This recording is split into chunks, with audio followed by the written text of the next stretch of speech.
Professional BS programme. ఇది కేవలం degree కాదు, మీ ఫ్యూచర్ కెరీర్ కి డైరెక్ట్ గేట్వే. పూర్తి వివరాలకు వెంటనే స్క్రీన్ పై కనిపిస్తున్న నంబర్స్ కి కాల్ చేయండి. నాకు నారు గారు మాట్లాడుతుంటే మెడ మీద కత్తి అంటే నాకు సంఘటన గుర్తొచ్చింది. దాన్ని ముందు చెప్తా.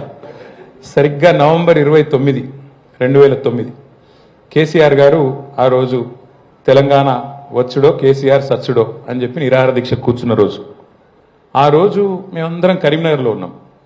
కరీంనగర్ నుంచి బయలుదేరి కేసీఆర్ గారు సిద్దిపేట పోవాలి, అక్కడ అమరణ దీక్ష కూర్చోవాలి. అది ఆ రోజు ప్రోగ్రాం. సరిగ్గా కరీంనగర్లో బయలుదేరి అలగనూరు వచ్చేవరకే కేసీఆర్ గారిని అరెస్ట్ చేసినారు, చుట్టుముట్టినారు. ఆయన తీసుకొని మమ్మల్ని అందరినీ వెనకాల ఆపేసి వెళ్ళిపోయినారు. మేము కూడా వెనకాల ఆగిన మానేరు అవతల ఆపింది మమ్మల్ని. ఆపితే కూడా మేము దిగి దాని మీద పరిగెత్తుకుంటూ మేమందరం కూడా బ్రిడ్జ్ క్రాస్ చేసి అక్కడికి వచ్చేసరికి లిఫ్ట్ చేసేసినారు సార్ని. జయశంకర్ సార్ని వదిలేసినారు ఆ లుల్లిలో. నేను జయశంకర్ గారిని గట్టిగా పట్టుకొని నా కారులో ఎక్కించుకొని ఇక పోలీస్ కార్లు ఎట్టుపోతున్నాయి, మేము కూడా అదే వెనకాల ఫాలో అవ్వకుంటూ పోతున్నాం. పోతుంటే మేము కాకతీయ యూనివర్సిటీ చేరుకోగానే అక్కడ మరి ధర్నా జరుగుతూనే ఉంది, రాస్తారోకో జరుగుతుంది.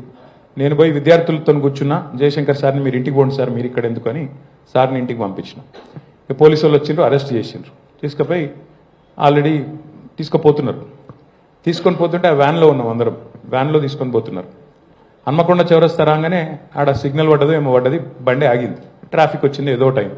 అందరం దుంకినాం. దుంకి ఆయనతో జయశంకర్ సార్ ఇంట్లో పోయి కూర్చున్నాం. మళ్ళా కొంటకు పోలీసు వాళ్ళు వచ్చిండ్రు.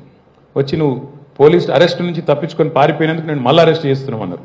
ఓకే, అరెస్ట్ చేసిండ్రు, కేసు పెట్టిండ్రు. తీసుకుపోయి మెజిస్ట్రేట్ గారి ముందు ప్రొడ్యూస్ చేసి జైలుకు పంపించిండ్రు. ఇది సరిగ్గా నవంబర్ 29 రోజు వరంగల్ జైల్లో ఆ రోజు రాత్రి అంతా అక్కడే గడిపినాం. పాపం జైలర్ గారు మంచోడు. ఆయన జైలరు, అక్కడ ఉండే సిబ్బంది అంతా చాలా సానుభూతితో ఉన్నారు. తెలంగాణ రావాలి కదా సార్, తప్పేమున్నది సార్. పాపం వాళ్ళు చాలా బాగా చూసుకున్నారు. చూసుకొని సార్ మీరు సెల్లో ఎందుకు పంటారు, మీరు హాస్పిటల్ పండుకోండి అన్నాడు. సరే మీరు ఎక్కడ చెప్తే అక్కడ పండుకుంటే, జైల్లో ఉన్నాం ఏం చేస్తాం, ఎక్కడంటే అక్కడ పడుకున్నాం. తెల్లారు లేపిండ్రు 6 గంటలకు. ఛాయ్ తాగుతారా అన్నారు. ఛాయ్ తాగుతుంటే ఓకే ఛాయ్ తాగినా. గడ్డం చేసుకుంటారా అన్నారు. ఏం పని పాడైతుంది జైల్లో, సరే మీ ఇష్టం ఏం చేయమంటే అది చేస్తాను అని అక్కడ బయట తీసుకుపోయిన కూర్చోబెట్టి చెట్టు కింద కూర్చోబెట్టి గడ్డం చేస్తుండ్రు. ఒక ఆయన పిలిచిండు, ఒక సోదరుని పిలిచిండు, బార్బర్ను. ఆయన వచ్చిండు, గడ్డం చేస్తాను. ఇది ఎట్లాంటి పరిస్థితి మీరు ఒకసారి గుర్తు తెచ్చుకోండి.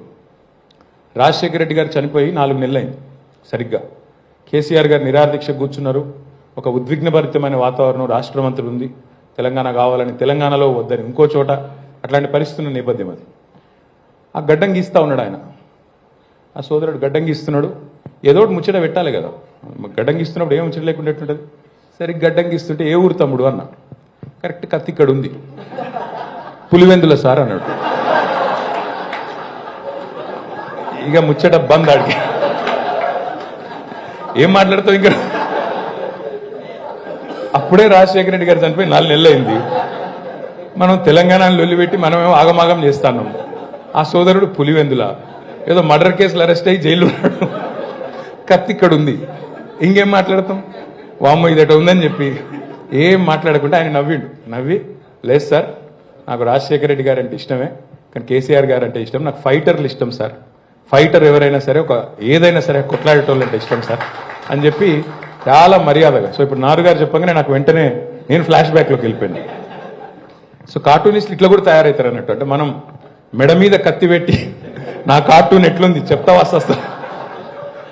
రాజకీయ నాయకులు కూడా ఫెసిలిటీ ఉంటే బాగుండు, కానీ మాకు లేదు. బట్ ఎనీవే చాలా ఆహ్లాదకరమైన వాతావరణంలో ఈరోజు ఇంత చక్కటి ఫ్యామిలీ వాతావరణంలో శేఖర్ గారి స్మారకార్థం జరిగిన ఈ కార్యక్రమంలో పాల్గొనడం నాకు సంతోషంగా ఉంది.